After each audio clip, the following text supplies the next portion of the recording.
আজকে একজনের আলোচনা শুনতে গিয়ে হঠাৎ একটু চমকিয়ে গেলাম। তিনি বলতেছেন, কারো কোনো যুবকের যদি চুল পেকে যায় হরমোনজনিত কারণে কিংবা কোনো রোগ অসুখের কারণে চুল পেকে যায়, তার চুলের মধ্যে খেজাব ব্যবহার করা যাবে, কালো কলব লাগানো যাবে, কালো খেজাব যেটা এটা লাগানো যাবে।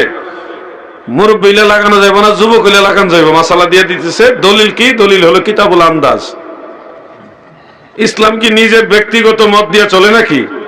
আমি যে এতগুলো কথা বললাম, কতগুলো কিতাবের হাওলা দিয়া, ইমামের হাওলা দিয়া, সাহাবীর রেফারেন্স দিয়া, কিতাবের রেফারেন্স দিয়া দিয়ে আপনাদেরকে কথাগুলি বলছি। একটা কথা আমার নিজের থেকে আমি চাপায় দেই নাই, কোরআনের আয়াত দিয়া, হাদিস শরীফের ইবারত দিয়ে আপনাদের বলছি। এখন মাসালা দেওয়া হচ্ছে যে যুবকদের চুল ফাকলে কালো খেজাব লাগানো যাবে, অথচ সহিহ মুসলিম এবং সুনানু আবি দাউদের মধ্যে উল্লেখ, রাসূল আকরাম সাল্লাল্লাহু আলাইহি ওয়াসাল্লাম বলেছেন, যারা কালো খেজাব ব্যবহার করে তারা জান্নাতের ঘ্রাণও পাবে না। জান্নাতে যাওয়া তো দূরের কথা, জান্নাতের ঘ্রাণও পাবে না যারা কালো খেজাব ব্যবহার করে। আমি এখানে কারো কারো ইন্ডিকেট করে কথা বলছি না, মাসালা বলতেছি। মনে রাখবেন, কোন আলেমা যদি কালো খেজাব ব্যবহার করে তার ব্যাপারে একই কথা প্রযোজ্য। সংশোধন হইতে হবে। আমার মধ্যে ভুল থাকলেও আমার ভুলটা দেখায় দেন, আমি সংশোধন হয়ে যাব। আমি আপনার জন্য দোয়া করব আমার ভুলটা ধরাই দিলে। কিন্তু কখনো একঘেয়েমি করা উচিত নয়। মাসআলাই হাশরের ময়দানে, এটা মুআজামুল কাবীর লিতাবারানির মধ্যে উল্লেখ, রাসূল আকরাম সাল্লাল্লাহু আলাইহি ওয়াসাল্লাম বলেছেন, যারা কালো খেজাব ব্যবহার করে মারা যায় হাশরের ময়দান আল্লাহ তাআলা তার দিকে রহমতের নজরে তাকাবেনই না, মায়ার নজরে তাকাবে না যদি কালো খেজাব ব্যবহার করে। মনে রাখবেন ভাই, কালো খেজাব নিষেধ। হানাফি মাযহাবের ইমামরা সবাই একমত হয়ে বলেছেন, যুবক হোক বৃদ্ধ হোক, কালো রঙের খেজাব ব্যবহার করা মাকরুহ, মাকরুহে তাহরিমা, এটা কবিরা গুনাহ, কবিরা গুনাহ। কালো খেজাব ব্যবহার করা যাবে না।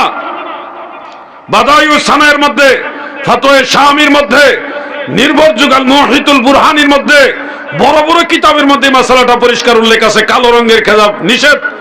শুধুমাত্র একটা খেজাব এটা ব্যবহার করতে পারেন, কাতম ঘাস এবং মেহেদি পাতা দুইটা একসাথে মিক্স করে বেটে যদি আপনি একসাথে লাগান, তখন হুবহু কালো রঙের হবে না, কিন্তু কালো রঙের কাছাকাছি একটা কালার হবে।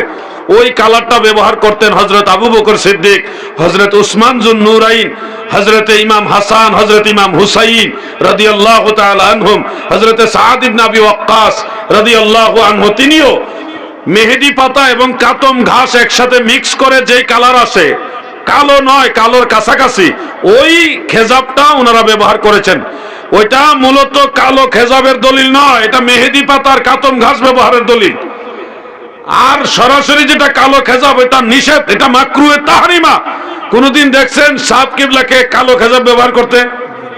দেখছেন আপনারা কোনদিন বড় কোন আলিমকে কালো রঙের খেজাব ব্যবহার করতে দেখছেন? যারা ব্যবহার করে এরা হলো ছোটখাটো মৌলবী সাহেব, কিছু জানে কিছু জানে না, অথবা ধর্ম নিজের মতো করে নিজের সুবিধা হইলে মানে, নাইলে মানে না। এগুলি সুবিধাবাদী মুসলমান। সে বড় আলেম হোক আর ছোট আলেম হোক, যারা নবীর বিধান মানবে না তারা কখনো পরিপূর্ণ মুত্তাকি মুমিন হতে পারে না। আমরা যারা আছি আমরা কালো রঙের খেজাব ব্যবহার করব না। যে হুজুর আগে করছি, আগে লাগাই ফেলছি, আগে করছেন, এখন থেকে এটা বাদ দিয়ে দেন, আর ব্যবহার করবেন না। আপনি নিয়ত করেন আল্লাহর রাসূল যেভাবে বলেছে আমি এভাবে চলবো, দেখবেন মদিনাওয়ালা আপনাকে তরাইয়া জান্নাতে লয়ে যাইব। দয়াল নবী তুমি গুণমণি, এই পাপী লোক তরাইবেন বলে গো নবী, পাক কোরআনেতে শুনি গো নবী। দয়াল নবী তুমি গুণমণি, বলুন না, দয়াল নবী তুমি গুণমণি। আমার দয়াল নবীজির আদেশ নিষেধ এগুলি মান্য করে চলতে হবে। কারণ হলো ভাই, আমার কথা না আপনি গুরুত্ব দিলেন না। যদি দেখেন এই কারণে হাসরের ময়দানে আল্লাহর আদালতে আপনি আসামি হয়ে গেছেন, তখন তো বিপদ আপনারই হবে, আপনার হবে না? আচ্ছা, পরকালে যে আল্লাহ তাআলার কাছে আমাদের হিসাব হবে, এটা তো বিশ্বাস আছে সবার। মৃত্যুর পরে যে আল্লাহর কাছে জবাবদিহিতা করতে হবে, এটা বিশ্বাস আছে কিনা সবার? তাহলে আল্লাহকে ভয় করতে হবে। চির ঘুমে যাবে ঘুমাইবে নরে আসি, মন কারণ কির শোধাইবে, বিকটাকৃতিতে কি যে ভয় হবে, নবিপদবিনে